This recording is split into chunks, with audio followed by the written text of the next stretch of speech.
Hey, Kevin Lawrence here. Hope you're having a great day and another interview with one of our Lawrence & Co. advisors, the awesome Mr. Curtis Osborne. Curtis, how you doing today? Doing great. How are you, Kevin? Good. Looking forward to this conversation because, we know each other well. We worked together for a lot of years. When did we start working together with that other organization? That was 5 years ago at least.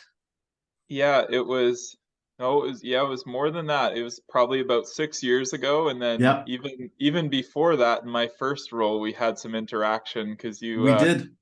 you seem to have worked with or been friends with almost every CEO that I've worked with. I So know it's actually quite funny. If you yeah, go and trace it back, yeah, to a couple of the CEOs that you worked with are both people I've known really well, and I wasn't the one that connected you. You just kind of showed up in both places. It's quite funny, actually. yeah. It's been Yeah, interesting. it is. Well, and you've learned lots of great things in those people. So we're gonna dig in and kind of get to know you a little bit better and what makes you who you are and why you're such a great advisor and why your clients love you so much. But first of all, where did it all start? And where did you grow up and where those early formative years? Where were those? Yeah, I grew up in Tsawwassen, BC, so nice and close to the ferries. Yep. I really enjoyed it there. I don't know, I had a good network of friends growing up. I'm an only child, so I got lots of attention, felt very special, all those things. And That yeah, explains a few things. Yeah. I basically lived in the same house until I went to university. So, didn't move around much, had a pretty consistent social circle, you know, liked school, played a lot of basketball in high school. Some video games as well. Fairly typical stuff, I think, but Yeah. yeah, it was good. It was good. And for those of you that don't understand, Tsawwassen, BC is just south of Vancouver, BC, and it's a little community on the water. And at the end of this sort of peninsula that Tsawwassen's on is a little tiny area of the US that you have to called what's it called? Point Roberts. Point Roberts, thank you. That Yeah. you actually have to drive through Canada to get to. Yes. So Tawasin and Point Roberts are connected, but basically right on the U.S. border, and almost a gateway to a little tiny piece of the U.S. that lots of Canadians go to for vacations. Yeah, it was cool. Where my house was, it was 1 minute from, like literally 2 blocks from the US border and 2 blocks from the ocean. So like where my house was almost exactly in the bottom left corner of Canada if you're staring at a Yeah, map. right. Yeah, Yeah, awesome. it's Very it's cool. interesting. So you grew up in Tawasin, and that was sounds like a great experience for you. But what was your first career? Where did you first start to cut your teeth and find your Yeah, way in this? yeah, so it was interesting because like I'd said, I played basketball in all of high school. Like you can't tell sitting down, but I'm 6'6", went through a big growth spurt and decided sort of hockey wasn't for me and basketball was. And then I ended up playing that throughout university as well. And I say this because I was in an accounting program and was always into kind of finance and money. Like my dad's in business, my mom's a CA. So that always came naturally. And on the team, when we would go on our road trips, we would all get per diem to spend on food. And Hmm. so it was like one of my jobs on the team that I would go get the couple $1,000s from the, school accounting office and then go and give it out to other people, stuff like that. So when I ended up, it was right before my last year and I wasn't playing anymore. I had played 4 years and didn't play my fifth. The assistant coach of the basketball team was the COO of a company, Safe Step Walk-in Tubs. We sold those walk-in bathtubs to seniors. And so he had asked me if I wanted to come work for them in the summer. And so I went to work there, worked part-time all through my last year of university, and then went right into that as a full-time role, kind of overseeing the accounting and finance department, but also kind of working directly with the COO and CEO on like special projects and operations. And so it was a really great experience to be working at the same time as my last year of school because you were really seeing the practical knowledge and the theoretical all at the Yeah. same time. And um, while also like playing basketball and being exposed to the leadership part of that, the whole mentorship part of that came from it. Um, Hmm. like a CEO who I ended up working with in kind of my second role that, Kevin, that you're good friends with, was my mentor in my third year at university, and another family business advisor was another mentor of mine who I got to work a lot with when I was getting into consulting. So it's, um, it just all really ties together, and it's very interesting how those different areas. I just got to meet and work with some really just amazing leaders who, at the time, I don't even think I valued how important those just connections and the learning was. Hmm. Um, but it's very cool how it just a lot of these relationships end up becoming full circle, where your assistant coach for 5 years offers your first job, or your you know Hmm. the random coach you interact with that's friends with your boss, you end up doing consulting with 7 years later. So Yes. it's been a theme for sure. It has one. That's even how we met. You were working with one of those guys, the guy who was your Yeah. mentor in university. And I'd heard about you from the other CEO, the first CEO you Mhm. referred to. And then the second one, you're working when we worked together on a project in that business. And I got to work with you side by side. And then you went on to do some other things. And I had it on my list that Kurtis would be a great, we talked, Kurtis would be a great guy to have on the team. We talked about it for probably a couple years. And finally, the time was right, and we had talked about it. And a couple years ago, we started doing this. So it's relationships. It's interesting. Relationships. Whenever great relationships, and you add value and do good work, it just leads you to the next thing and the next thing. And Yeah. that's a great life and some great experiences you've had, especially working with some of those entrepreneurs like you have. And it's Yeah. just you can't replace that. It's very hard to get that experience otherwise. Like successful entrepreneurs who are very driven and very strong on the financial side, like you had experienced, or just Mhm. that's an amazing experience. Yeah, and I felt one thing I felt very lucky is from the beginning, like literally after I graduated, at that first company, we went through a turnaround process where a consultant came in and I got to work with him directly, and he became the CEO of the company. And I got to work hand in hand with a very entrepreneurial CEO, like directly from day one. And so Yeah. when my kind of initial intention was, oh, I'm in finance, I like numbers, my mom's a CA, I should go the firm route, I should start working in that way, kind of work my way up that ladder. And then I think I realized like the role that I was lucky enough to be in when I started was working directly with the people that I eventually wanted to work with, in a professional But just services through a capacity. totally different channel, a totally different Yeah. angle into it. Well, and the first CEO who I worked with was also, he did financial consulting and would go in and help companies get all their finances together, do turnarounds, like 1 day a week, part-time CFO type work. And that model was just so interesting to me because I always like the numbers side and the analytics side and really understanding it, but seeing it done not as, your year-end tax accountant or your auditor, but being done as someone who's coming into your company and really tying it in with your strategy, tying it in with your Hmm. operations, and just making things happen. It was so cool to see, and that model resonated with me way more. And then the other piece that was so interesting in that first role was we were marketing a product. Our average customer was like an 88-year-old female. Like it was, we were selling these products. And it was right when And digital this is market, the bathtubs. This is the step yeah, through bathtubs, which was solving a big need yeah, in the market because yeah, people don't want to slip and fall, and instead you just step through it, and yeah, it's a substantial business, and yeah. yeah. It's a really interesting business, but the part that was crazy to me was it was a traditional marketing business that did a lot of TV and print advertising. And Mm, it was right during the period where Facebook was becoming popular. Those things were growing a lot, but it was really seen as like this is for brand marketing and customer service.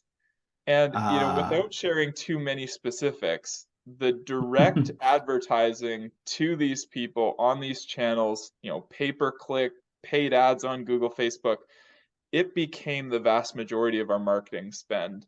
We were heavily entrenched in the analytics of it, the testing of it, optimizing the pages for the picture of the person in the walk-in bathtub.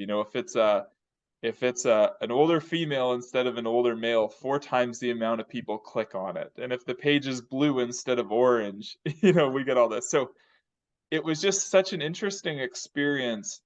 Um, I had never been told that marketing had more numbers and analytics and interest yeah. around that type of stuff than accounting did.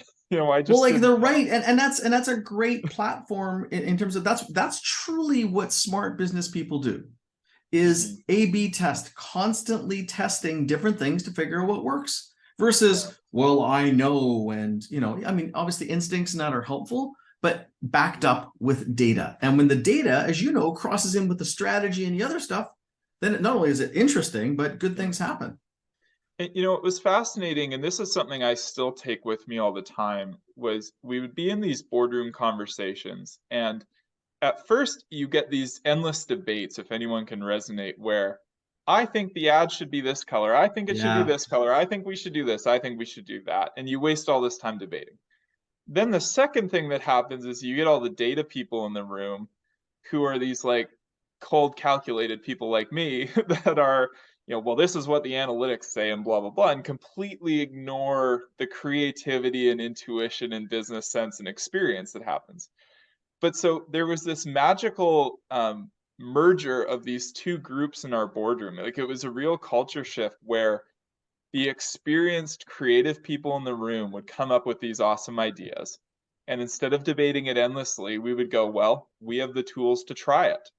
And we Right. would run the test and we would come back and say, you know what? This idea didn't work. This idea worked brilliantly. What's your next idea for how we can improve on it? And what can we learn from this as part of our sales process, as part of our call center scripts, as part of our operations? That's based on the data. And then how do we go implement this learning, which is what the art of management and experience is all about. So seeing the idea of like intuition, experience, and creativity merged with analytics and Yep. clarity is like that's where I absolutely felt in business. Being at the center of that is like my sweet spot and where I love working. Yeah, and that is the sweet spot of business. And being a senior leader is you have ideas and then you test to validate ideas and you go with what works versus what you feel good about. Right? You can feel Yeah. good about it and testing it, but that's a more sophisticated level a lot of businesses need to get to because a lot of people are still in the feel stage, not the feelings crossed or mixed with the facts. That's awesome. Yeah. So like in all of that, and you're kind of explaining it, but like what gets you out of bed every day? What gets you excited about the work? And I got a sense of it there, but how would you summarize that, or maybe even put that differently? What is it that Yeah. really fires you up? Well, generally, right now, to be honest, what gets me out of bed is a 2-year-old, a 3-year-old, and a 5-year-old, running into my room and maybe giving me a smack on the head. That's the first thing that gets me out of Yep, bed in the yep, morning, often well before my intended alarm was set.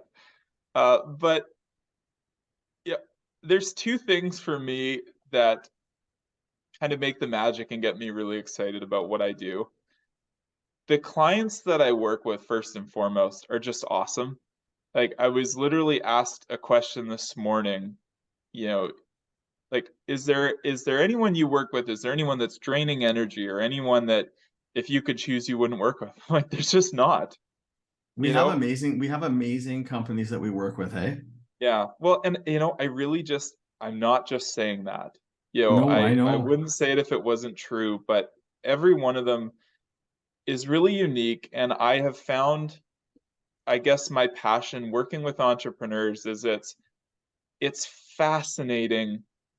We've been doing this a long time, and every month you discover a new business model or a new business Yeah, where somebody has yes. started a company that's been so successful in the weirdest niche, in like the You would never strangest area. think it's a business. You would never. You would go, No. that's a business, and then you look at the bottom line. You go, That's a business. That's a business, you know? It's like wow, you know, tens or hundreds or thousands of people have been employed that go to work every day, jobs created, wealth created, all these amazing things in this I niche that I've remember, never heard Curtis. of.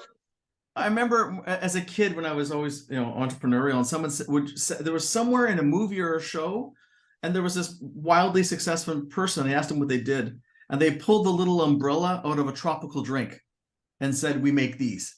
And I've always had that in my mind because everything around us, there's an entrepreneur behind it Yeah. who started it, built it, scaled it, and all these little businesses. I'm not little. All these different businesses exist, and it's fascinating. It's so fascinating, and yeah, I get you. And also, Kurt, like, we've been our firm's been doing it a long time. We get to choose our teammates that we work with, but better than that, we get to choose the clients, and our clients tend to send us, or do send us, more great clients.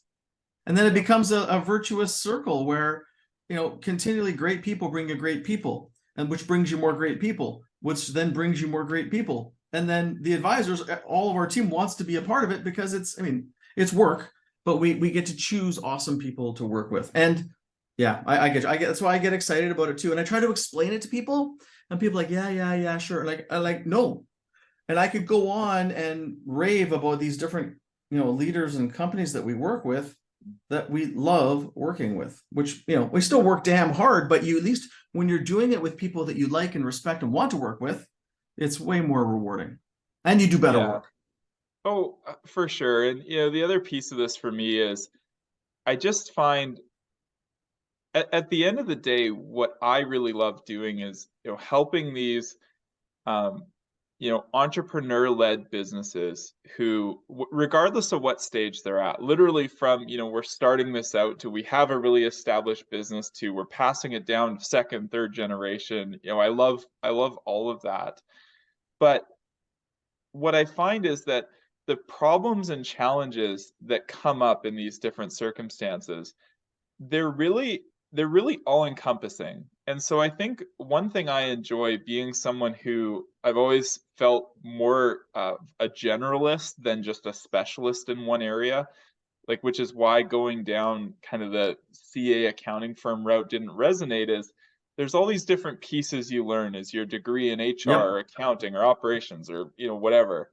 And I found that so many of the challenges that come up in these businesses come with integrating all the things that are happening with Yes. people and all the things that are happening with your strategy and all the things that are happening with your numbers and your data and your financials and pulling those together in a simple way that's understood, can be communicated well, and solving some of the individual problems that come up in those different areas. I just love the variety and challenge that comes with that. And like we had said earlier, being able to do that with just amazing people who are purpose led and you really just want to see them being successful. That's like, I just love what I do for those Yeah, reasons. And you're right, it's interesting and it doesn't always, you know, it really doesn't feel like work. And I don't just say that I lightly. know. It's just so interesting and yeah, I love doing it and I feel like I It's want to continue doing it for the rest of my career. You know, it's great. Yeah, it's hard. It's hard work, but it's very Yeah. fulfilling. And again, at the end of the day, the people we work with makes all the difference in the world. That's it. The work that you do is secondary. It's who you're doing it with. It makes all the difference. That's why we're so big in our companies about making sure the people are right. And we're Yeah. just talking with the CEO today about a hard change with people they had to make.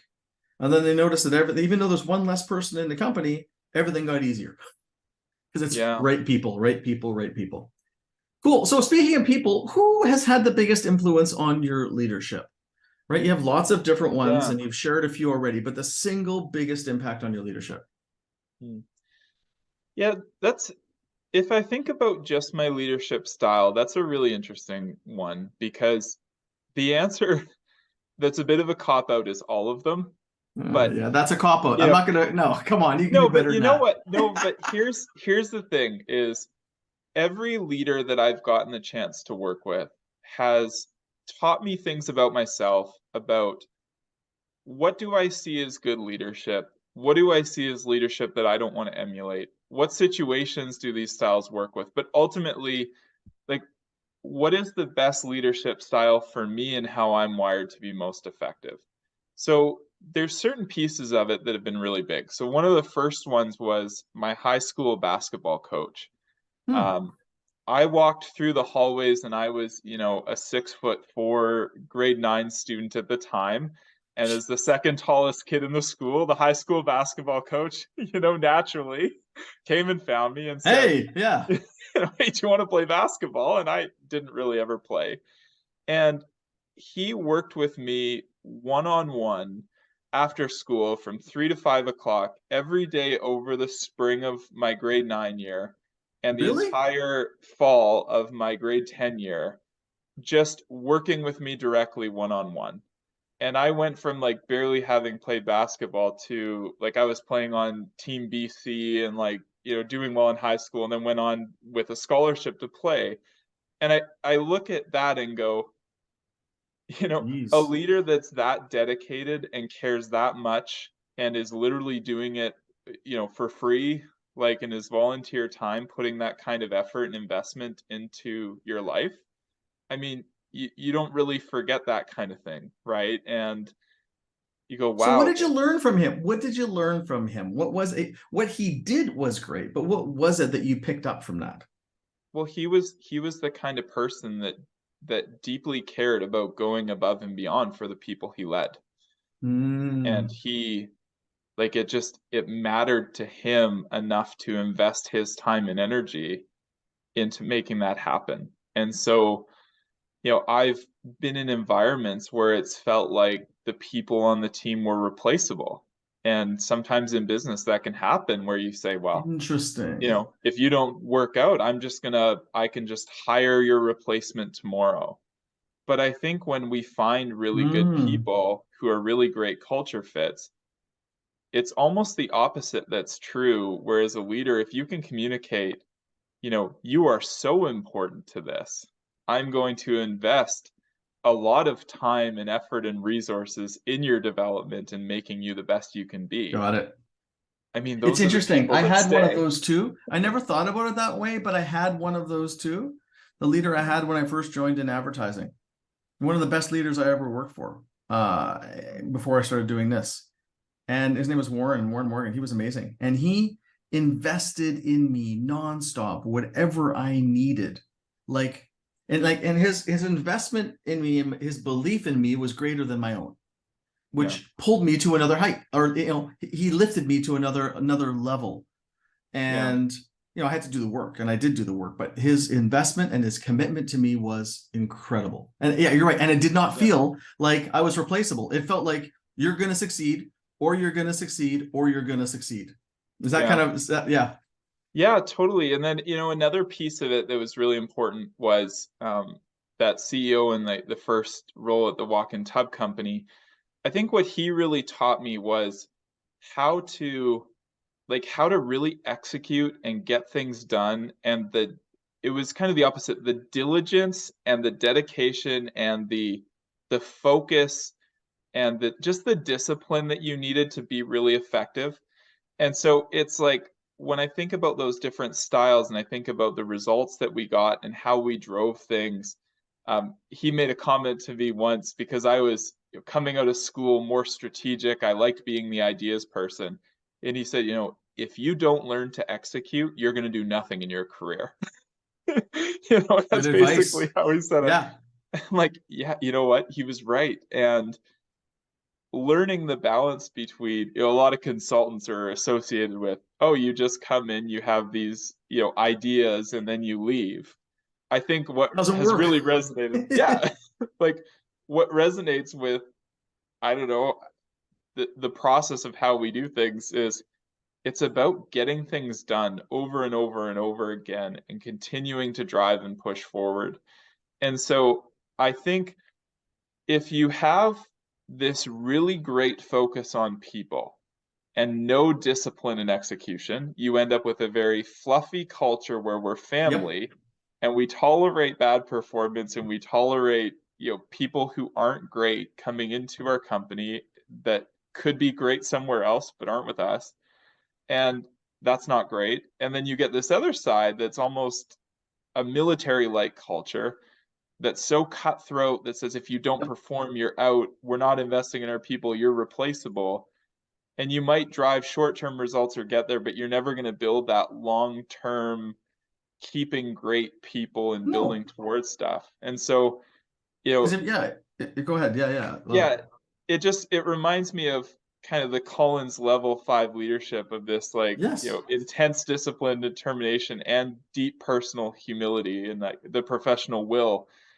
Having leaders that really emulated a lot of that, and then kind of seeing it combined and seeing the best parts of that working together are great.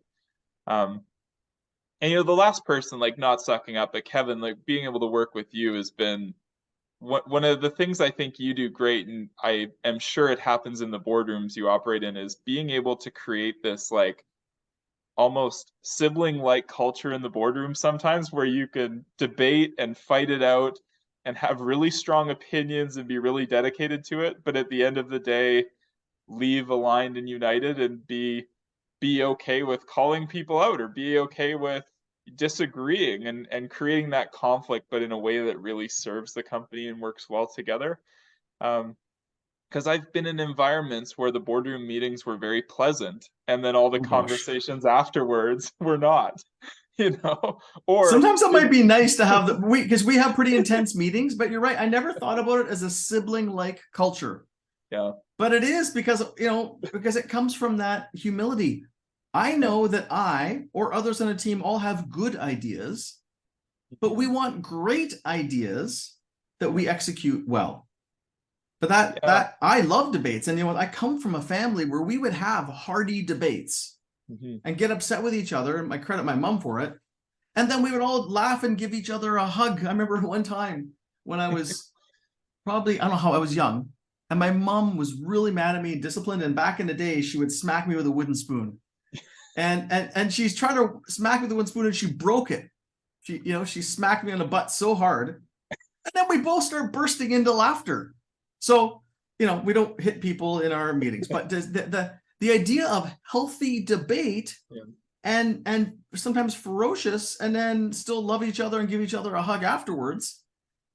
yeah, That's what, for me, and I appreciate the feedback, but that's what I try to do.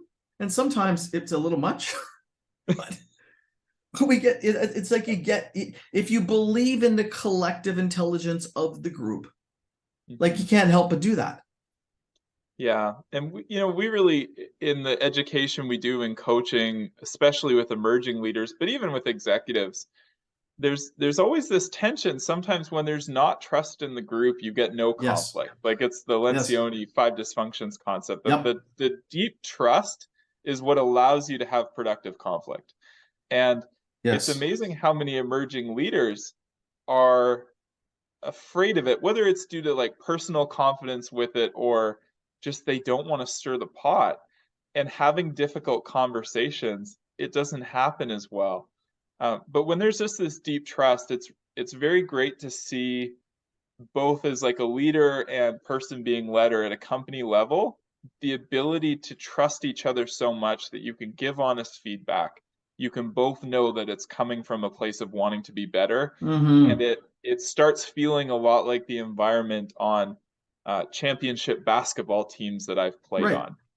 I played on a team in university. We finished second in all of Canada, and our two best players were not allowed to guard each other in practice, because they would almost, it would literally come to blows if the two of them were guarding each other. It was so competitive. And you would never know that they were the two captains on the team that were, the best buddies, because that is the person you want playing beside you, not playing against you. Yes, exactly. And so But there's just, I don't know. those are easy things. Those are easy. The principles are straightforward, but to bring it to life is hard. And as you talked about Yeah. with building that trust, and that's what I've learned from a lot of the great CEOs that have been clients that we work with, our clients, is that is the senior leader's responsibility to create that environment. Yeah.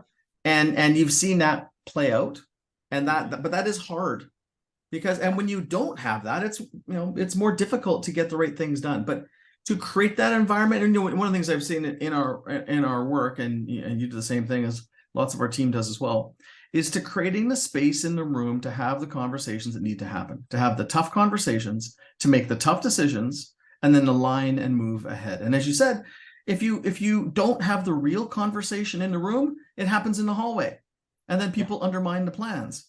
And the root of what a lot of we do is let's have the tough conversation in the room, let's agree in the room, let's lock arms in the room, and then when we leave the room, we're just executing, right? So instead of competing against each other like the two buddies in basketball, we make sure we're competing against the market or competing Yeah. against the external, and not have that internal.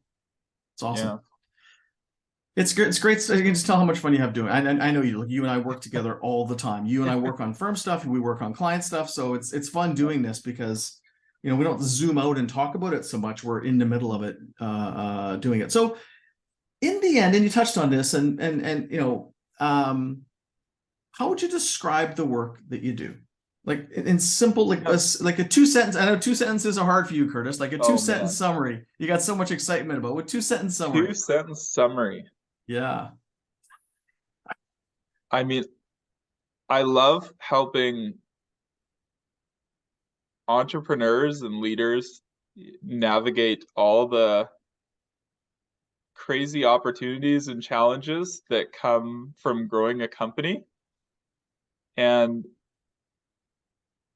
guess my sweet spot is being able to take a lot of noise and complexity and all the things that could possibly happen and help turn it into a very focused, simple plan that we can align around, communicate, and execute on, period. You were doing so. Was that actually 2 sentences? It might have been. I don't know how the grammar went, but I think we got I don't know, there. but you had a lot of commas and ands in there. But yeah, I mean, that's a great way of putting it. And I would say like your superpower within all of that is boiling it down and making it really, really simple. And you've done it. Like one of the client projects you're working on right now, there's so much noise in that business, and it's a great business. There's so much noise, and you're able to cut through and make it simple. And you do the same with me on the stuff that we work on for our firm, like cutting through, simplifying it. And simple is the hardest thing to do. Like we look at some of the reporting. We have that other reporting tool we're working on for a client, and they have so much data and so much noise, they don't have any insight. And to boil it down and figure out what's needed to get the insight, which is obviously what holds true in strategy, it holds true in a lot of stuff. But I think that's part of your superpower, is to basically make it really simple and clear. And then obviously it's way easier to execute. I was working with a group where the challenge they had was they had so many numbers they were looking at, and there were pages and pages of KPIs and reports. Yep. And one thing that came out of the meeting was they said something like, paraphrasing, but we spend the entire meeting going through all the numbers, debating if they're accurate, debating if they're the right number to look at, and have no time left to have the conversation called, so what are we going to do about this? Yeah. And you kind of go, okay, why don't we spend our time looking at the 3 things that are most important, and then the one thing that's off, or the one thing that represents the biggest opportunity, let's spend the remaining 50 minutes of the conversation going through that. And that was a discipline I learned in my first role with that first CEO. Is it was Analytics Monday. I would do the analytics in the morning, and we would meet the entire afternoon. And we would go through all the numbers of the business in about an hour. We would spend 2 hours saying, all right, so this week, what are we going to do about it? And then that would inform what came up in our management meeting the next day, and how we executed the rest of the week. And it's like, you spent an entire day just on analytics and meetings. It's like, well, yeah, because it was incredible the focus you could have for the rest of the week. Right. There wasn't a lot of noise. We didn't waste a lot of time. We knew what was going on.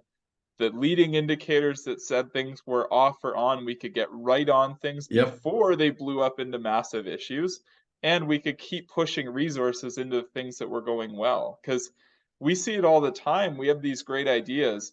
We have no idea if it worked well or not. There's no feedback loop. We Well, don't we have learn from anything. opinions. We have opinions of Right. whether it worked well or not, Yeah. but actually with data to prove whether it worked well or not. Yeah, Yeah. people that are earlier stage in terms of growing their business or less sophisticated leadership to executive teams don't do that as much. And over time, if you don't, you can't scale because you'll make too many bad decisions. Yeah, but I think, and it's hard because I think it's human nature to think that progress in these things is adding more. Like we always want to Yeah, add more. What's another discipline I need to add? What's another discipline we need to add? And yeah, my approach is often first, what is like 10% of what you're doing that's completely useless and a waste of time? Let's stop doing that. What about let's 20%? What about half of your exactly, time? Right? exactly. And Yeah, it's pruning the stuff that's low value or not effective. But without yeah, data, you don't know, or you'll make the wrong yeah, choices. Cool. yeah. We got a And couple more minutes here, Curtis. We got a couple more questions. Is another thought you want to share there?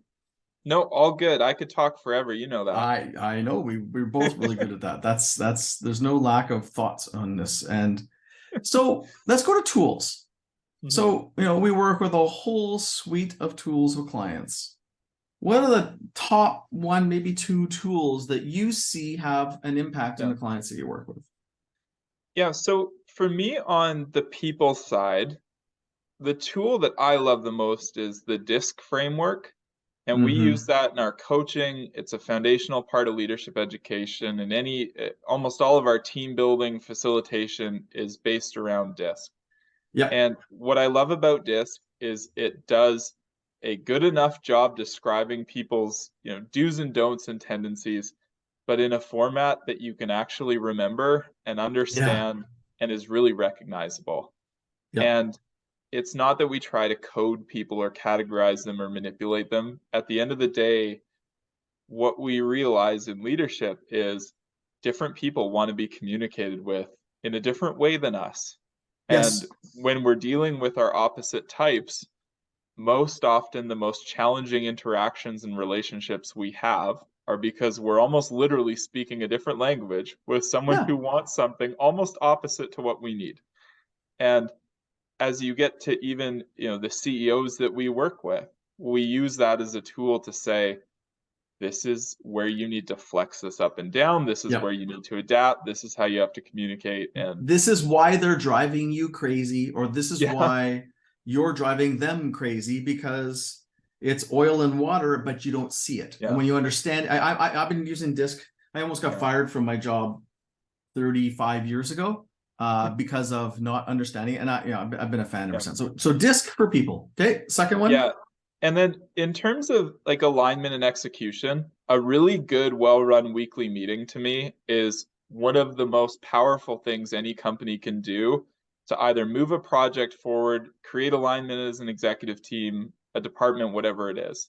Yep. If you can have a really, really good weekly meeting with here's the data, here are the priorities, here's how we get people unstuck, and do we need to debate anything while we're all in the room together? Do we need to do any work while we're all in the room together? Incredible alignment tool that if a company isn't doing it, it's one of the first things that needs to happen What do you because it's see? What do you see that most people do wrong if they do? Because a lot of times people have weekly meetings and they're very, very ineffective. It's one of the hardest yeah. meetings for people for whatever reason. What do you see is off with the weekly meetings? One challenge if it's just updates, like just a time to chat, Yep. here's what's going on, Yep. I think they're just ineffective. Yep. If they take too long, ineffective. If you hit an issue and then spend 50 minutes debating it and go off track, like one really good thing is being able to say, okay, we've highlighted this, and now these two people need to go figure it out when we're done here. Yep. You Yep. know? Um, and then actually getting out of the rhythm. Like people don't see the importance, people skip it. Oh, we don't have to do that. And it just kind of flails out. Yep. So I think So it's really DISC effective. weekly meetings, I'm with you 100%. It's Yeah, it's a hard and it becomes usually becomes an update meeting, which is not a lot of value, no. especially because it's not a health. They don't have enough data normally. It's an opinion, and here's what's Yeah. happening meeting. So we got that. Was there a third one, or are you good with two? Well, the last one for me, because I'm from the finance side, is like a really strong quarterly and monthly reporting package that Uh-huh. has, here's your financial data, here's what the balance sheet and your cash is doing, and here are our operating KPIs. We're broken out by line of business where we can Yep. really just get that Yeah. financial clarity, understanding, and either affirm what we're doing well and need to keep doing and highlight, hey, we got to stop doing this or there's a problem here. Yep. Um, it's ultimately our report card, but also informs what we do moving forward. And I'm all about creating that focus and highlighting what the highest value things we should be doing are. So that's like Yeah, I very agree. important to me. Yep. And it makes meetings way more valuable because when you have the right Yeah. data, you make better choices. It's like most people are flying blind and don't even know it. Yeah. Cool. So two more questions. This is a lot of fun. I know we could probably do this for a couple of hours. So resilience rituals. What Yeah. do you do to be the best you? And we talk about that in your oxygen mask first, and that we're going to do the work that we're doing, and working with people that we like generally gives us energy instead of draining us. Hmm. But yeah, resilience rituals. What are yours? Yeah, two big ones for me. So one of them is getting in weekly exercise that's also social. So my preferred is playing in a basketball league. Get out and see friends, get running. It has a purpose to Yep. it beyond just hitting the gym. Mind and spirit, huge for me to do that weekly. The other one, I have a hobby with painting and fighting with these miniatures, it's like miniature wargaming, like a Warhammer style game. Um, I don't want to admit how much time and effort and money I spend on this, but it's a really big challenge for me mentally. It gets me out of the house for tournaments sometimes with 3 young kids at home. That can be very helpful to my sanity. And it's a bit artistic and creative too, with some of the other parts of the hobby with painting up these little things. So And currently, you're pretty good at it, from what I understand. yes, yes, we're currently ranked second in the world, which is we're pushing for number one right now. If we have some good results in the tournaments we're in now, we might get there. Now you say we. Is this a team sport? No, no, just I guess me and my team of models that I've spent too much money buying and Right. painting. And there's more than two people that do this, just to be clear. You're number two in the I, world, and there's I more hope than two. so.